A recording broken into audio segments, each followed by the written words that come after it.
Hello, मैं अनुराधा जैन अपने channel अनु ma'am की क्लास में आप सभी का स्वागत करती हूँ।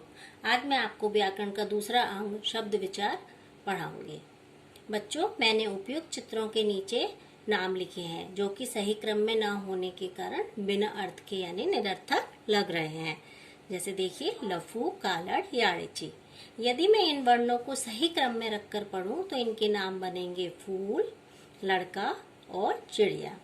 तो अब इन सभी शब्दों का अर्थ समझ में आ रहा है। तो शब्द की परिभाषा क्या बनेगी? वर्णों का व्यवस्थित एवं सार्थक समूह जिसका कोई निश्चित अर्थ होता है शब्द कहलाता है। अब हम शब्दों का वर्गीकरण करते हैं। हिंदी भाषा में शब्दों को 4 आधारों पर बांटा गया है। पहला है उत्पत्ति के आधार पर। तो चलिए इसी के बारे में हम जान लेते हैं। उत्पत्ति के आधार पर शब्दों के 5 भेद हैं। पहला है तत्सम शब्द, दूसरा तद्भव, तीसरा देशज, चौथा विदेशी और 5वां संकर शब्द। तो पहले इनके बारे में जानते हैं। तत्सम शब्द संस्कृत भाषा से हिंदी में आए ऐसे शब्द जिनके रूप में कोई भी परिवर्तन नहीं हुआ है वे तत्सम शब्द कहलाते हैं, जैसे अग्नि, रात्रि, ऋषि आदि। फिर है तद्भव शब्द। संस्कृत भाषा से हिंदी में आए ऐसे शब्द जिनके रूप में परिवर्तन हो गया है तद्भव शब्द कहलाते हैं, जैसे आग, रात, घर आदि।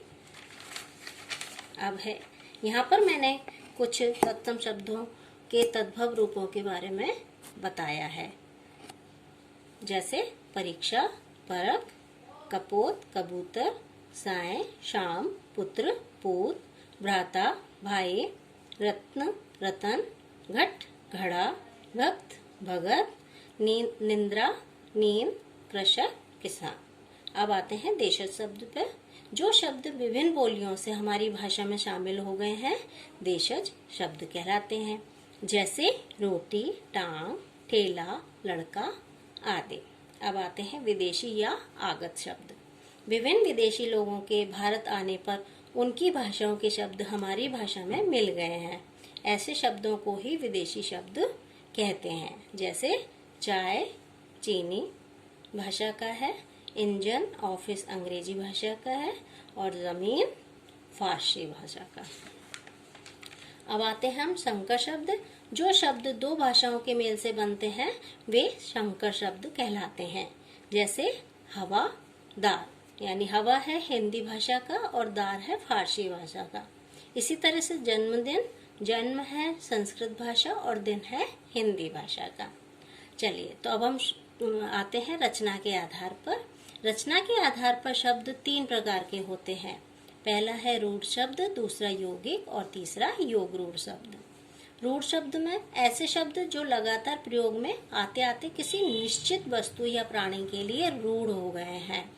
यहाँ पे रूढ़ का मतलब होता है प्रसिद्ध, उसे रूढ़ शब्द कहते हैं, जैसे गाय, दूध आदि। अब है यौगिक शब्द। ऐसे शब्द जो 2 या 2 से अधिक शब्द अथवा शब्दांशों से बनते हैं तथा उनके टुकड़े करने पर उन टुकड़ों के भी कुछ अर्थ होते हैं, ऐसे शब्द यौगिक शब्द कहलाते हैं, जैसे रसोई प्लस घर यानी रसोई घर। तो अगर हम इनको अलग भी करेंगे तो दोनों के मतलब हमें समझ में आ रहे हैं। इसी तरह से प्रधान प्लस मंत्री, प्रधान मंत्री। अब है योग रूढ़ शब्द। ऐसे शब्द जो 2 या 2 से अधिक शब्दों या शब्दांशों के योग से बनते हैं तथा किसी विशेष अर्थ का बोध कराते हैं, योग रूढ़ शब्द कहलाते हैं, जैसे लंबोदर। तो ये हमें समझ में आ रहा है कि गणेश जी के लिए कहा गया है। ऐसे ही नीलकंठ वो शिव जी के लिए और दशानन रावण के लिए। अब आते हैं तीसरा अर्थ के आधार पर। अर्थ के आधार पर शब्द के 2 भेद होते हैं। पहला है सार्थक शब्द। तो ऐसे शब्द जिनका कोई ना कोई अर्थ होता है उन्हें सार्थक शब्द कहते हैं, जैसे घर, रात, पानी। अब निरर्थक शब्द। वर्णों के अर्थ रहित मेल को निरर्थक शब्द कहते हैं।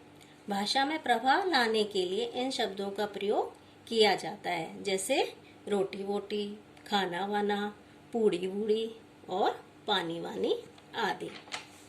अब है चौथा और आखिरी प्रयोग के आधार पर।